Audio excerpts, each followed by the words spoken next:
आपको याद होगा कि आज से पिछले साल डोडा डिस्ट्रिक्ट के ठाठरी एरिया में एक वहां पर प्राकृतिक आपदा हुई, एक नेचुरल कैलेमिटी हुई, जिस वजह से ठाठरी एरिया के एक गांव में कई घरों में दरारें आ गईं, जिस वजह से उन लोगों को वहां से पलायन करना पड़ा। अब इस मामले के बाद जब इस पर कमेटी बिठाई गई कि क्या कारण है, तो कई सारे उसमें कारण निकल कर आए। लेकिन जिन लोगों के घर इसमें जिनको नुकसान हुआ था, डैमेज हो गए थे, उन घरों का क्या होगा? क्या उनको कंपनसेशन मिलनी चाहिए? जब उन्होंने इसके लिए अप्रोच किया कंसर्न्ड एडमिनिस्ट्रेशंस को, तो उसके बाद इस पूरे मामले को लेकर एक कमेटी बनाई गई। गवर्नमेंट ने इसको एक ज्वाइंट कमेटी तैयार की कि पता किया जाए कि इनको कंपनसेशन किस तरह से दी जाए। लेकिन उस कंपनसेशन में यह पता चला कि बहुत सारे इसमें घर जो हैं वो स्टेट लैंड पर इलीगली बनाए गए हैं, यानी कि सरकारी जमीन पर गैर कानूनी तरीके से वो घर बनाए गए हैं, जिस पर ज्वाइंट कमेटी ने अपनी एक राय भी दी। उस ज्वाइंट कमेटी में सीनियर ब्यूरोक्रेट्स के साथ साथ कई बड़े इंस्टीट्यूशंस के हेड भी वहां पर मौजूद थे, एक्सपर्ट्स भी थे।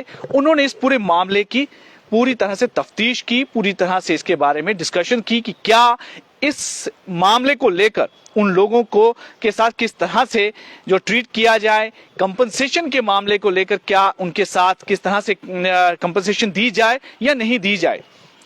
इस पूरी कवायद के बाद इसमें जिनके घर प्राकृतिक आपदा यानी नेचुरल कैलेमिटी में उनको नुकसान पहुंच जाता है, डैमेज हो जाते हैं, और इलीगली वो किसी स्टेट लैंड पर बने हो, ऐसे घरों को उनके जो घर के ऑनर हैं कोई कंपनसेशन नहीं दी जाएगी। ये जॉइंट कमेटी ने अपना एक ऑर्डर दिया, उन्होंने अपनी इसमें एक ओपिनियन रखा।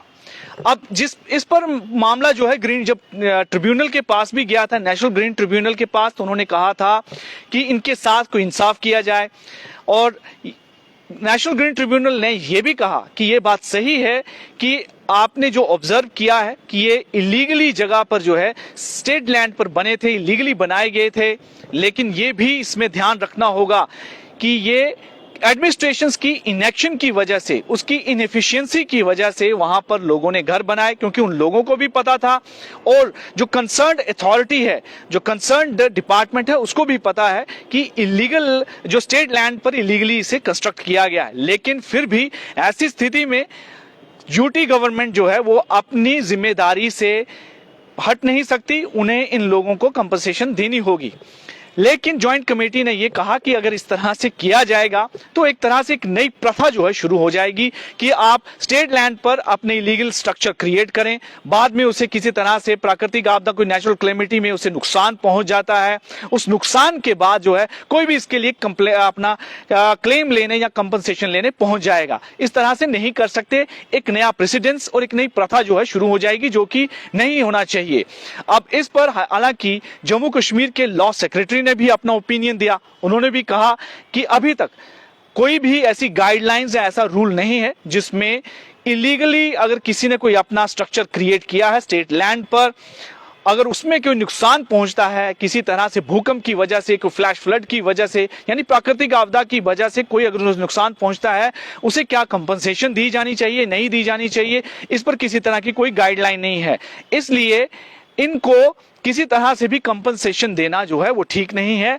ऐसी प्रेसिडेंस को क्रिएट करना आने वाले समय में एक मुश्किल खड़ी कर सकता है। फिर लोग जो हैं जितने भी, क्योंकि जम्मू कश्मीर में अलग अलग जगहों पर ऐसे कई केसेस हैं, यहां पर सरकारी जमीनों पर अवैध कब्जा करके उस पर घर बनाए गए हैं, कुछ स्ट्रक्चर क्रिएट किए गए हैं। लेकिन अगर ऐसी स्थिति हुई, कोई नेचुरल कैलेमिटी हो जाती है, फिर उनको भी कंपनसेशन देनी पड़ेगी।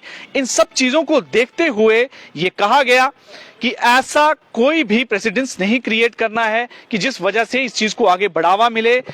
इसलिए कोई भी ऐसे व्यक्ति को कोई कंपनसेशन नहीं मिलेगी जिसका स्ट्रक्चर जो है वो स्टेट लैंड पर इलीगली बनाया गया हो। ये पूरा मामला जो है पिछले साल फरवरी में जो घटना हुई थी ठाठरी में, उसके चलते हुए जो सारा मामला सामने आया, जिसके बाद अब सरकार ने ये क्लैरिफाई कर दिया है कि स्टेट लैंड पर इलीगली कब्जा कर उस पर अगर कोई किसी ने घर बनाया, कोई स्ट्रक्चर बनाया, उसको किसी तरह की भी कोई कंपनसेशन नहीं दी जाएगी।